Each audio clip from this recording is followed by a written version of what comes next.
नमस्कार मित्रांनो, आज आपण छत्रपती शिवरायांनी प्रथम 1647 साली काबीज केलेला तोरणा उर्फ प्रचंडगड याची सफर करत आहोत. पहा, चला निघूया.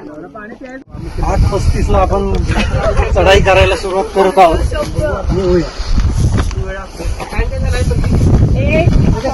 आता आपण अर्ध्या टप्प्याच्या वरती चालत जाताना पायवाटेच्या दोन्ही बाजूला आपल्याला ही जी झाडी दिसते ही सगळी तोरण फळांची झाडं. याच्यामुळेच या गडाला बहुतेक तोरणा असं नाव पडलं असावं. मित्रांनो, आपण आता अर्ध्या टप्प्यावरच्या माचीवर पोहोचले. या इथून उजव्या साईडला कानद खोरं दिसते आणि डावीकडच्या साईडला वळवट खोरं. म्हणजे इथून विहंगम दृश्य आपल्याला नजरेस येत असतं. नमस्कार मित्र, आपण आता स्टार्टिंग पॉईंट पासून पार्किंग लॉट पासून मिनीच्या दरवाज्यात म्हणजे पहिल्या दरवाज्यात पाशी आपण साधारण 1 तास 20 मिनिटात पोहोचलेलो आहोत. तर या ठिकाणचं महत्वाचं वैशिष्ट्य म्हणजे या दरवाज्यात जवळजवळ 75 वर्षापूर्वी पंडित महादेव शास्त्री जोशी आणि साहित्यिक गोनी दांडेकर या दरवाज्याचे इथं पहिल्यांदा आले होते. त्यावेळेला 75 वर्षापूर्वी सुद्धा हा दरवाजा, शिवकालीन दरवाजा त्यावेळेला बंद होता. त्यांनी गडकऱ्यांना हाक मारली आणि तेव्हाच दरवाजा उघडला गेला. कारण संध्याकाळी 6 नंतर शिवरायांच्या आदेशानुसार दरवाजे बंद होत असत. म्हणजे 75 वर्षापूर्वी या ठिकाणी दरवाजे अस्तित्वात होते. त्याची ही खूण. आता आपण टॉपवर पोहोचलेलो. पुढच्या परिक्रमेला आपण आता लवकरच निघत आहोत. चला.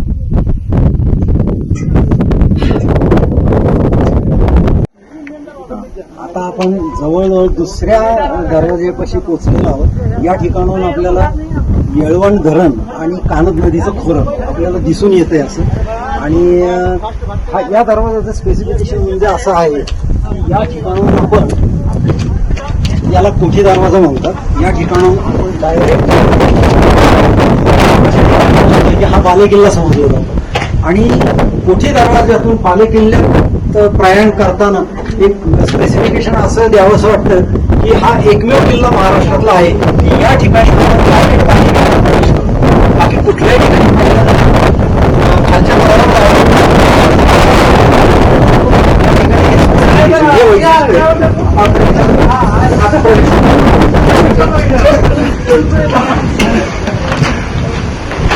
या ठिकाणी आता आपण कोटीच्या माळावर आलेलो आहोत. चला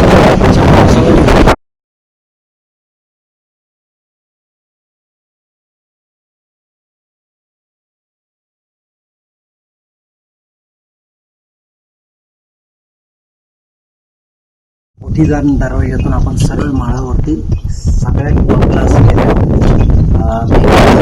मंदिराची या ठिकाणी आलेलो आहोत. ही देवता समजली जाते, प्राचीन देवता आहे आणि महाराजांनी या देवीचा इथं जीर्णोद्धार केलेला आहे त्यावेळेला.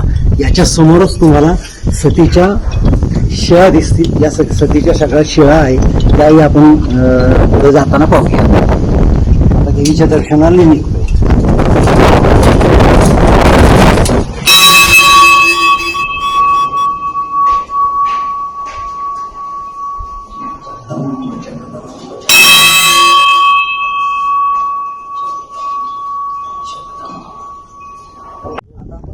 देवीच्या मंदिरासमोर ज्या सतीच्या शिळा आहेत या पाहत आहोत. या प्राचीन शिळा या वीरांचे स्मारक म्हणून या ठिकाणी ठेवलेले आहेत. त्याचबरोबर हे महादेवाचं मंदिर. या मंदिराला या ठिकाणी सिंहगड, तुम्हाला 2 टावर दिसतील. सिंहगड पण दृष्टीक्षेपात येतोय या ठिकाणी. आता आपण बेली बुरुजाकडून येऊया. लिंगाई देवीच्या पासून साधारण 10 मिनिटात आपण भेल बुरुजावर पोहोचतोय. भेल बुरुजावरून आपल्याला जगप्रसिद्ध अशी ही जुन्नर माची दिसत आहे.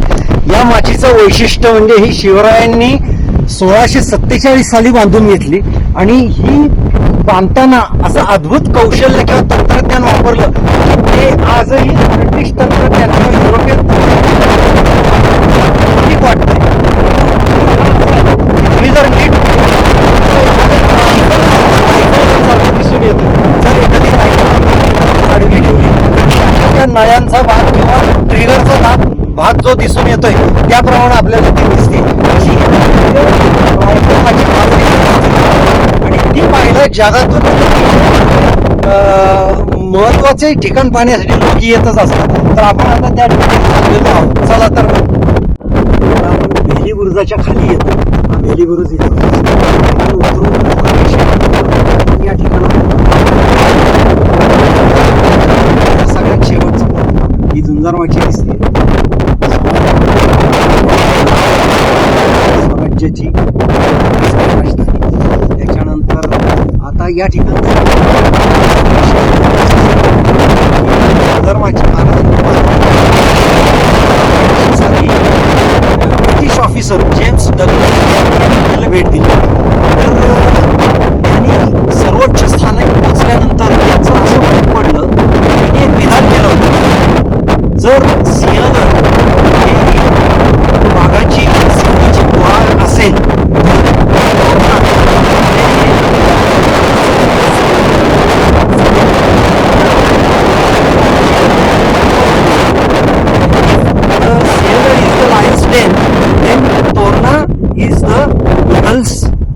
नेस्ट.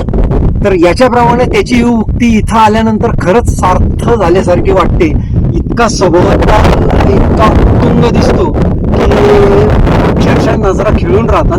आणि त्याच्यात या झुंजार माची बॅकग्राऊंड असलेल्या ठिकाणी हे वक्तव्य करताना म्हणजे आणखीनच फारच माणूस भारावून जातो किंवा हे दृश्य पाहून. तर अशा ठिकाणी आपण अगदी नक्कीच भेट द्यायला हवी हे मला वाटतं. म्हणजे तो एक वेगळाच इतिहासातल्या महाराजांच्या पदस्पर्शाने पावन झालेला असा हा किल्ला महाराजांनी 1647 साली पहिल्यांदा म्हणजे महाराष्ट्रातील सगळ्यात मोठा पहिल्यांदा हा किल्ला काबीज केला.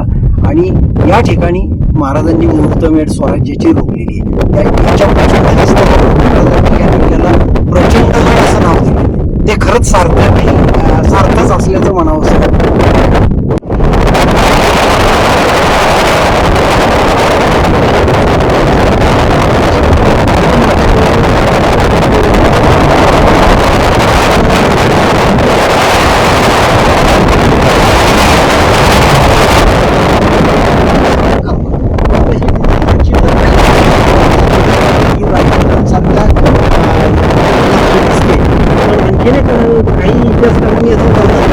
सळसळती नागिन जशी पहाडावरून जाते त्याप्रमाणे हिचं एक रूप दिसून येत आहे.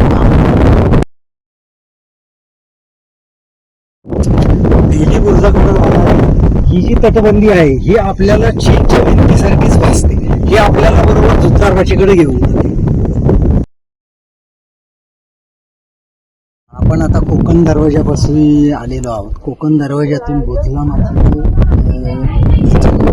चांगलं दिसतोय. आता आपण बुधला माचीकडे निघालेलो साधारण 1.5-2 किलोमीटरचा टप्पा आहे हा. तर आता आपण निघूयात. कोकण दरवाजातून आपण सरळ एक 15 मिनिटात हत्तीमाळ दुर्जावर आलो.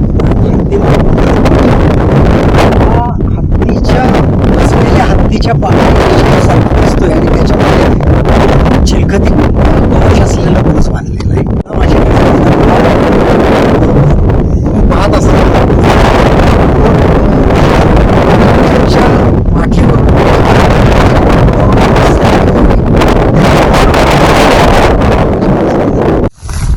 आता आपण बुधला मातीच्या पायथ्याशी आलेलो आहोत. ही जर माची पाहिली तर लांबून ती पालथार रांजण घासल्यासारखी दिसते. पण जवळ आल्यानंतर त्याचे ऍक्च्युली 2 भाग दिसतात. या ठिकाणी 2 प्रस्तर असे जोडलेले, त्याच्यामुळे ते जवळ आल्यानंतरच लक्षात येतं. पण दुरून ते आपण कोकण दरवाजातून जेव्हा याचं हे दर्शन घेतलं त्यावेळेला ती एकच उपळा रांजण ठेवल्यासारखी होती आणि एक अभेद्य अशी माची म्हणून ही गणली जाते. याच माचेवरून या सरळ सोंडेवरून डायरेक्ट राजगडला संजीवनी माचीच्या पाशी ही वरची डोंगर रांग मिळते.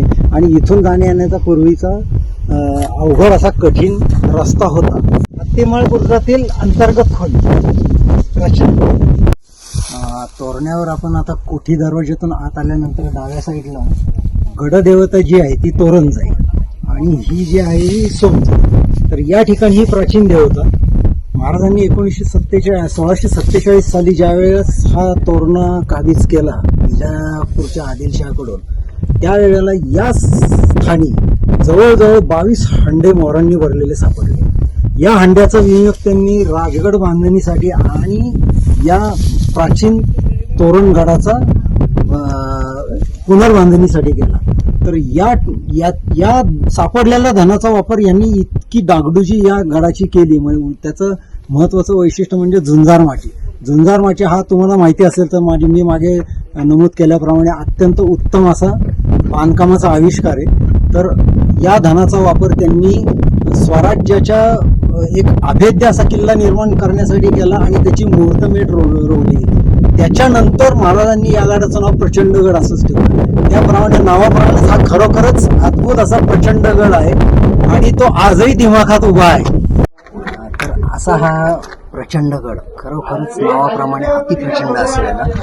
तर या गडाचं म्हणजे त्यावेळेला युद्धाच्या दृष्टीने इतकं महत्त्व होतं की त्याची गरज प्रत्यक्ष आलमगीर औरंगजेबाला सुद्धा वाटली. पण तो शिवाजी महाराजांच्या काळात किंवा संभाजी महाराजांच्या काळात सुद्धा हा गड जिंकू शकला नाही. त्याला डायरेक्ट 10 मार्च 1704 ही तारीख उलटावी लागली. 10 मार्च 1704 रोजी त्याने हा किल्ला जिंकला आणि त्याला अत्यंत आनंद झाला. त्यांनी त्या आनंदाच्या भरात या किल्ल्याचं नाव फुतुह अल-गैब हे ठेवलं. म्हणजे काय की त्याला हा किल्ला घेण्यासाठी इतके प्रयास लागले की त्यांनी त्या किल्ल्याचं नाव मराठीत या शब्दाचा अर्थ दैवी विजय असंच होतो. त्याच्यानंतर त्यांनी या ठिकाणी हातम खान म्हणून त्याचा किल्लेदार नेमला. हा किल्लेदार या ठिकाणी राहिला होता पण त्याला आलेला अनुभव इथला फार विचित्र होता. त्याने त्याच्या संताला त्याच्या वरिष्ठाला दिलेल्या पत्रामध्ये असं नमूद केलंय की हा किल्ला घेऊन मी जरी या किल्ल्याचा प्रत्यक्ष किल्लेदार असलो तरी सुद्धा मला या ठिकाणी नरक यातनाच भोगावे लागतायत. इतका हा किल्ला उत्तुंग आहे. इथून खालच्या जागाशी संपर्क साधता नाकीनऊ येते. इथले किल्ल्याचे वरचे शिखर ही जी आहेत प्रत्यक्ष आकाशात घुसलेली आहेत आणि ती जणू आकाशाशी स्पर्धा करणारीच वाटतात. त्याच्यामुळे मी इथं नरक यातना भोगत आहे हे त्या किल्लेदार हातम खानाने नमूद केलेलं आहे. त्याच्यामुळं हा त्याला किती भयानक वाटत असला पाहिजे त्यावेळेला हे त्याच्या या पत्रावरून नमूद होतं. तर अशा प्रकारचा हा किल्ला नावाप्रमाणेच अत्यंत प्रचंड अभेद्य शिव कालातील अभेद्य बांधकामाचा नमुना असलेला असा हा प्रचंड किल्ला आजही तितकाच प्रचंड दिमाखात उभा आहे. लोकांना आव्हान करतोय की मला पाहायला या, मला पाहताना गतकाळाचा दाखला द्या किंवा तो विसरू नका.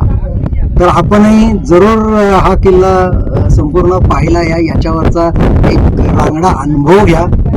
धन्यवाद. जय शिवाजी, जय भवानी.